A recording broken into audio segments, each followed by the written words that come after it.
चलिए बढ़ते आगे बात है पानीपत की, जहां समालखा विधानसभा सीट में भी मुकाबला दिलचस्प होता हुआ नजर आ रहा है। दरअसल यहां बीजेपी के टिकट के दावेदारों में एक बाहरी नेता के कूदने से ये मुद्दा जन भावनाओं के खिलाफ उभारने की कोशिश शुरू हो गई है। वैसे भी समालखा में मुकाबला बीजेपी और कांग्रेस के बीच शक्ल अख्तियार करते हुए नजर आ रहा है। अखाड़े के बाकी पहलवान सिर्फ उलटफेर की स्थिति में ही दिखाई दे रहे हैं।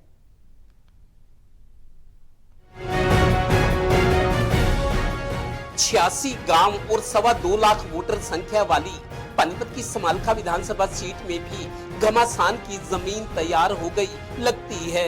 यहां बीजेपी में जहां टिकट के दावेदारों में 3 प्रमुख नेता हैं, वहीं पार्टी के मूल नेताओं में बाहर से अचानक आए एक नेता के खिलाफ बयानबाजी शुरू हो गई है।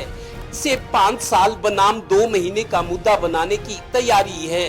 पब्लिक सेंटीमेंट्स भी इस मुद्दे पर हावी हो सकते हैं, क्योंकि वोटर्स हमेशा अपने बीच के नेता को ही तवज्जो देते हैं। टोटल टीवी के एक सवाल के जवाब में सीनियर बीजेपी नेता संजय छोकर ने ये जवाब दिया।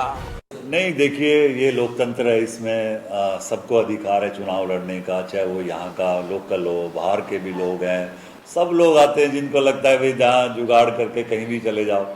लेकिन ये तो जनता को देखेगी कि कौन आदमी आपके बीच में रहा, 5 साल कौन रहा, 1 साल कौन रहा, अब चुनाव से पहले कौन आया, 1 महीने पहले कौन आया।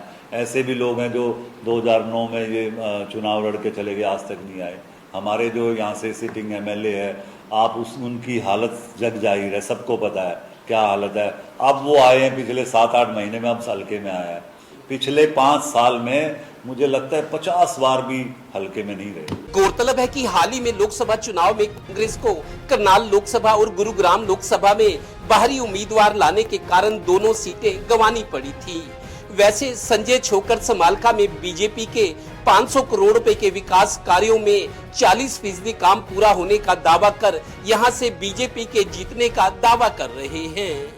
जो रैली में हमने घोषणा कराई थी मुख्यमंत्री जी से, वो लगभग 500 करोड़ की थी, और कभी आज तक के इतिहास में पूरे हरियाणा में इतनी बड़ी घोषणा किसी हल्के को नहीं मिली। उसमें से हमारे 40% काम हो चुके हैं स्टार्ट, कुछ काम पाइपलाइन में, कुछ काम अभी शुरू होने वाले हैं। तो बहुत बढ़िया था, सारी चीजें मुझे लगता है आने वाले दिनों में 2-3-4 महीने में हो जाएंगे। समालखा में वोटर्स, वो भी अच्छी उम्र के सूझवान मतदाताओं में 2 साल पहले हुए पालिका चुनावों और चेयरमैन बने अशोक कुच्छल के खिलाफ जबरदस्त नाराजगी देखी जा रही है। कुरेदने पर अनाज मंडी के आड़ती और स्थानीय निवासी इस बार ना चाहते हुए भी कांग्रेस को समर्थन देने की बात कर रहे हैं। पालिका चेयरमैन से टोटल टीवी ने संपर्क करना चाहा तो चेयरमैन साहब के मोबाइल की घंटी बस बजती ही रही। पहले प्लान में इसने बहुत बढ़िया काम करे थे, इबका कोई काम नहीं हो रहा। सारा जुरासी रोड टूटा पड़ा है, पानी खड़ा है उसमें। वैसे हम वोटर तो बीजेपी के हैं, इसमें कोई दो राय नहीं, पर जीतेगी कांग्रेस है। शायद कांग्रेस को वोट देनी पड़ जाए। किसी प्रकार की कोई सफाई नहीं है, कुछ नुका में चलती नहीं है, बीजेपी के साथ उसकी बनती नहीं है, तो कैसे काम चलेगा? शहर का कैसे काम चलेगा? शहर तो सारा बर्बाद कर दिया उसने। शहर में बीजेपी ने हमारा क्या किया है? बीजेपी ने व्यापारियों को कुछ नहीं किया है। व्यापारी भी सब परेशान है बीजेपी से, इसलिए वोट उद्धा को देंगे। हमारा वो मकसद थोड़ा है, हम बीजेपी के आदमी थे, सब खराब कर दिए। बीजेपी ने हमारी सुनाई ही नहीं करी आज तक, हमारी कोई सुनाई नहीं बीजेपी में। कोई साफ सफाई नहीं हुई हमारे यहाँ, जरा सा पानी बरस जो पानी पानी हो जाता है, कोई नाली नहीं है, कोई काम नहीं हो रहा बिल्कुल भी। तो 2 साल तो कट गए चेयरमैन के, 3 साल और कैसे कटेंगे फिर? नहीं कटेंगे, बात जगह जी।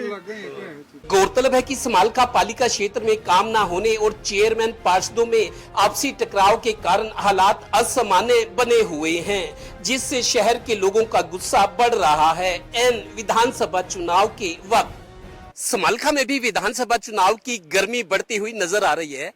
इस हलके में भी बीजेपी के दावेदारों की संख्या बढ़ रही है, लेकिन ये भी सच है कि 2 साल पहले जून 2022 में समालखा में नगर पालिका के चुनाव हुए थे और तब चेयरमैन का चुनाव लड़े अशोक कुच्छल ने ये संकल्प पत्र जारी किया था।